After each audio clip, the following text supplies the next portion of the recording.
सिया राम दोस्तों, पिछले वीडियो में हमने शिव जी की विचित्र बारात देखी थी। आज हम देखेंगे शिव जी का विवाह। तो चलिए शुरुआत करते हैं। दोहा। मुनि अनुशासन गणपति ही पूजेयु शंभु भवानी, को सुनि संशय करे जनी, सुर अनादि जय न जानी। भावार्थ। मुनियों की आज्ञा से शिव जी और पार्वती जी ने गणेश जी का पूजन किया। मन में देवताओं को अनादि समझकर कोई इस बात को सुनकर शंका न करे कि गणेश जी तो शिव पार्वती की संतान है, अभी विवाह से पूर्व ही वे कहाँ से आ गए। चौपाई। जैसी विवाह कै विधि श्रुति गाई, महामुनि न सो सब करवाई, गही गिरिश कुश कन्या पानी, भवही समर्पी न जानी भवानी। भावार्थ। वेदों में विवाह की जैसी रीति कही गई है, महामुनियों ने वह सब रीति करवाई। पर्वतराज हिमाचल ने हाथ में कुश लेकर तथा कन्या का हाथ पकड़कर उन्हें भवानी शिव पत्नी जानकर शिव जी को समर्पण किया। पानी ग्रहण जब किन्न महेशा, हियन हरसे तब सकल सुरेशा, वेद मंत्र मुनिवर उच्चरहीन, जय जय जय शंकर सुर करहीन। भावार्थ। जब महेश्वर शिव जी ने पार्वती का पानी ग्रहण किया तब इंद्रादि सब देवता हृदय में बड़े ही हर्षित हुए। श्रेष्ठ मुनिगण वेद मंत्रों का उच्चारण करने लगे और देवगण शिव जी का जय जयकार करने लगे। बाजहीन बाजन विविध विधाना, सुमन पृष्टि नभ भय विधि नाना, हर गिरिजा कर भयउ विवाहु, सकल भुवन भरे रहा उछाऊ। भावार्थ। अनेकों प्रकार के बाजे बजने लगे, आकाश से नाना प्रकार के फूलों की वर्षा हुई, शिव पार्वती का विवाह हो गया, सारे ब्रह्मांड में आनंद भर गया। दासिन दास तुरथ रथ नागा, धेनु बसन मणि वस्तु विभागा, अन्न कनक भाजन भरी जाना, दाइज दिन जाई बखाना। भावार्थ। दासी, दास, रथ, घोड़े, हाथी, गाय, वस्त्र और मणि आदि अनेक प्रकार की चीजें अन्न तथा सोने के बर्तन गाड़ियों में लदवाकर दहेज में दिए, जिनका वर्णन नहीं हो सकता। छंद। दाहज दियो बहु भांति, पुनिकर जोरि हिम भूधर कहियो, का देउन पुरन काम शंकर चरण पंकज गही रहियो, शिवन कृपा सागर ससुर कर संतोषु सब भांति ही न कियो, पुनि गहे पद पाथोज मैनान प्रेम परिपूरन हियो। भावार्थ। बहुत प्रकार का दहेज देकर फिर हाथ जोड़कर हिमाचल ने कहा, हे शंकर, आप पूर्ण काम हैं, मैं आपको क्या दे सकता हूँ। इतना कहकर वे शिव जी के चरण कमल पकड़कर रह गए। तब कृपा के सागर शिव जी ने अपने ससुर का सभी प्रकार से समाधान किया। फिर प्रेम से परिपूर्ण हृदय मैना जी ने शिव जी के चरण कमल पकड़े और कहा। दोहा। नाथ उमा मम प्राण, समगृह किंकरी करेहु, क्षमेहु सकल अपराध अब होई, प्रसन्न बरु देहु। भावार्थ। हे नाथ, यह उमा मुझे मेरे प्राणों समान प्यारी है, आप इसे अपने घर की टहलनी बनाइएगा और इसके सब अपराधों को क्षमा करते रहिएगा। अब प्रसन्न होकर मुझे यही वर दीजिए। चौपाई। बहुविधि शंभु सासु समुझाई, गवनी भवन चरण सिरुनाई, जननी न उमा बोली तब लिन्ही, लय उछंग सुंदर सिख दिन्ही। भावार्थ। शिव जी ने बहुत तरह से अपनी सास को समझाया, तब वे शिव जी के चरणों में सिर नवाकर घर गई। फिर माता ने पार्वती को बुला लिया और गोद में बिठाकर यह सुंदर सीख दी। करेहु सदा शंकर पद पूजा, नारी धर्मपति देव न दूजा, वचन कहत भरे लोचन बारी, बहुरी लाई और लिन्ही कुमारी। भावार्थ। हे पार्वती, तू सदा शिव जी के चरणों की पूजा करना, नारियों का यही धर्म है, उनके लिए पति ही देवता है और कोई देवता नहीं है। इस प्रकार की बातें कहते कहते उनकी आंखों में आंसू भर आए और उन्होंने कन्या को छाती से चिपटा लिया। कत विधि सृजिन नारी जगमाहिन, परानीद सपने हून सुखु नाहिन, भय अति प्रेम विकल महतारी, धीरजु किन्न कुछ समय विचारी। भावार्थ। फिर बोले कि विधाता ने जगत में स्त्री जाति को क्यों पैदा किया, पराधीन को सपने में भी सुख नहीं मिलता। यो कहती हुई माता प्रेम में अत्यंत विकल हो गई, परंतु कुछ समय जानकर, दुख करने का अवसर न जानकर उन्होंने धीरज धरा। पुनि पुनि मिलती पड़ती गई चरना, परम प्रेम कछु जाई न बरना, सब नारिन न मिली भेंटी भवानी, जाई जननी और पुनि लपटानी। भावार्थ। मैना बार बार मिलती है और पार्वती के चरणों को पकड़कर गिर पड़ती है, बड़ा ही प्रेम है, कुछ वर्णन नहीं किया जाता। भवानी सब स्त्रियों से मिल भेंट कर फिर अपनी माता के हृदय से जा लिपटी। छंद। जननी ही बहुरी मिली चली, उचित अशिष सब काहु न दईन, फिरी फिरी बिलोकति मातु तन, तब सखी न लय शिव पही गईन।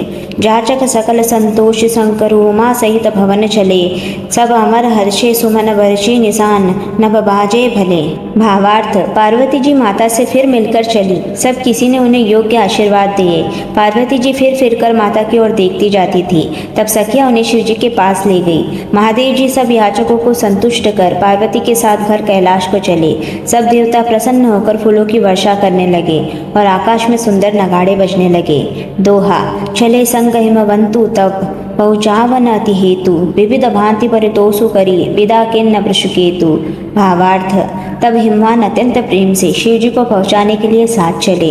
वृषकेतु शिव जी ने बहुत तरह से उन्हें संतोष कराकर विदा किया। चौपाई, तुरत भवन आए गिरिराई, सकल शैल सर लिए बुलाई, आदर दान विनय बहुमाना, सब कर विदा किन्न हिमवाना।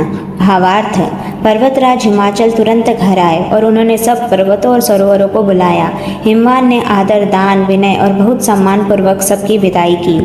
जब हीन शंभु कैलास ही नहाए, सुर सब निज निज लोक सिधाए, जगत मातु पितु शंभु भवानी, तेहिन सिंगारु न कहूँ न बखानी। भावार्थ, जब शिव जी कैलाश पर्वत पर पहुँचे तब सब देवता अपने लोगों को चले गए। तुलसीदास जी कहते हैं कि पार्वती जी और शिव जी जगत के माता पिता हैं, इसलिए मैं उनके श्रृंगार का वर्णन नहीं करता। करहीन विविध विधि भोग विलासा, गणन समेत बसहीन कैलासा, हर गिरिजा बिहार नित नयऊ, एहि विधि विपुल काल चली गयऊ। भावार्थ, शिव पार्वती विविध प्रकार के भोग विलास करते हुए अपने गणों सहित कैलाश पर रहने लगे। वे नित्य नए विहार करते थे। इस प्रकार बहुत समय बीत गया। जब जनमे उषट बदन कुमारा, तारक असुर समर जेहि न मारा, आगम निगम प्रसिद्ध पुराना, षण्मुख जन्म सकल जन जाना। भावार्थ, तब 6 मुख वाले पुत्र स्वामी कार्तिक का जन्म हुआ, जिन्होंने बड़े होने पर युद्ध में तारकासुर को मारा। वेद शास्त्र और पुराणों में स्वामी कार्तिक के जन्म की कथा प्रसिद्ध है और सारा जगत उसे जानता है। छंद, जगुजान षण्मुख जन्मु कर्म प्रताप पुरुषारतु महा, तेहि हेतु में वृषकेतु सुत कर चरित संक्षेप हीन कहा। यह उमा शंभु विबाहु जे नर नारी कहइन जे गावहीन, कल्याण काज विवाह मंगल सर्वदा सुख पावहीन। भावार्थ, षडानन स्वामी कार्तिक के जन्म कर्म प्रताप और महान पुरुषार्थों को सारा जगत जानता है, इसलिए मैंने वृषकेतु शिव जी के पुत्र का चरित्र संक्षेप में ही कहा है। शिव पार्वती के विवाह की इस कथा को जो स्त्री पुरुष कहेंगे और गाएंगे वे कल्याण के कार्यों और विवाहादि मंगलों में सदा सुख पाएंगे। दोहा, चरित सिंधु गिरिजा रमन वेद न पावहीन पारु, वरने तुलसीदासु किमियति मति मंद गवारून। भावार्थ, गिरिजापति महादेव जी का चरित्र समुद्र के समान अपार है, उसका पार वेद भी नहीं पाते। तब अत्यंत मंद बुद्धि और गवार तुलसीदास उसका वर्णन कैसे कर सकता है। चौपाई, शंभु चरित सुनि सरस सुहावा, भरद्वाज मुनि अति सुख पावा, बहु लालसा कथा पर बाड़ी, नयन ही निरु रोमावली ढाड़ी। भावार्थ, शिव जी के रसीले और सुहावने चरित्र को सुनकर मुनि भरद्वाज जी ने बहुत ही सुख पाया। कथा सुनने की उनकी लालसा बहुत बढ़ गई, नेत्रों में जल भर आया तथा रोमावली खड़ी हो गई। प्रेम विवश मुख आव न बानी, दशा देखी हर्षे मुनि ज्ञानी, अहो धन्य तब जन्म मनीषा, तुम ही प्राण सम प्रिय गौरीसा। भावार्थ, वे प्रेम में मुग्ध हो गए, मुख से वाणी नहीं निकलती। उनकी यह दशा देखकर ज्ञानी मुनि याज्ञवल्क्य बहुत प्रसन्न हुए और बोले, हे मुनीश, हा हा हा, तुम्हारा जन्म धन्य है। तुमको गौरीपति शिवजी प्राणों के समान प्रिय है। शिव पद कमल जिन ही रति नाहिन, राम ही ते सपने होन न सोहाहिन, बिनु छल विश्वनाथ पद नेहु, राम भगत कर लक्षण एहु। भावार्थ, शिव जी के चरण कमलों में जिनकी प्रीति नहीं है वे श्री रामचंद्र जी को स्वप्न में भी अच्छे नहीं लगते। विश्वनाथ श्री शिव जी के चरणों में निष्कपट विशुद्ध प्रेम होना यही राम भक्त का लक्षण है। शिव सम को रघुपति व्रतधारी, बिनु अगत जी सती असी नारी, बनु करी रघुपति भगति दिखाई, को शिव सम राम ही प्रिय भाई। भावार्थ, शिव जी के समान रघुनाथ जी की भक्ति का व्रत धारण करने वाला कौन है, जिन्होंने बिना ही पाप के सती जैसी स्त्री को त्याग दिया और प्रतिज्ञा करके श्री रघुनाथ जी की भक्ति को दिखा दिया। हे भाई, श्री रामचंद्र जी को शिव जी के समान और कौन प्यारा है। दोहा, प्रथम हीन मैं कही शिव चरित बुझा, मरमु तुम्हार, सुचि सेवक तुम राम के रहित समस्त विकार। भावार्थ, मैंने पहले ही शिव जी का चरित्र कहकर तुम्हारा भेद समझ लिया। तुम श्री रामचंद्र जी के पवित्र सेवक हो और समस्त दोषों से रहित हो। चौपाई, मैं जाना तुम्हार गुणशीला, कहूँ न सुनहु अब रघुपति लीला। सुनी मुनि आजु समागम तोरेन, कहीं न जाई जस सुख मन मोरेन। भावार्थ, मैंने तुम्हारा गुण और शील जान लिया। अब मैं श्री रघुनाथ जी की लीला कहता हूँ, सुनो। हे मुनि सुनो, आज तुम्हारे मिलने से मेरे मन में जो आनंद हुआ है वह कहा नहीं जा सकता। रामचरितति अमित मुनीसा, कही न सकही न सतकोटि अहिसा। तदपि जथाश्रुत कहूँ न बखानी, सुमेरी गिरापति प्रभु धनुपानी। भावार्थ, हे मुनीश्वर, रामचरित्र अत्यंत अपार है। 100 करोड़ शेष जी भी उसे नहीं कह सकते। तथापि जैसा मैंने सुना है वैसा वाणी के स्वामी, प्रेरक और हाथ में धनुष लिए प्रभु श्री रामचंद्र जी का स्मरण करके कहता हूँ। सारद दारुनारी समस्वामी, राम सूत्रधर अंतरजामी। जे ही पर कृपा करहीन जनु जानी, कभी उर अजीर नचावहीन बानी। भावार्थ, सरस्वती जी कठपुतली के समान है और अंतर्यामी स्वामी श्री रामचंद्र जी सूत पकड़कर कठपुतली को नचाने वाले सूत्रधार है।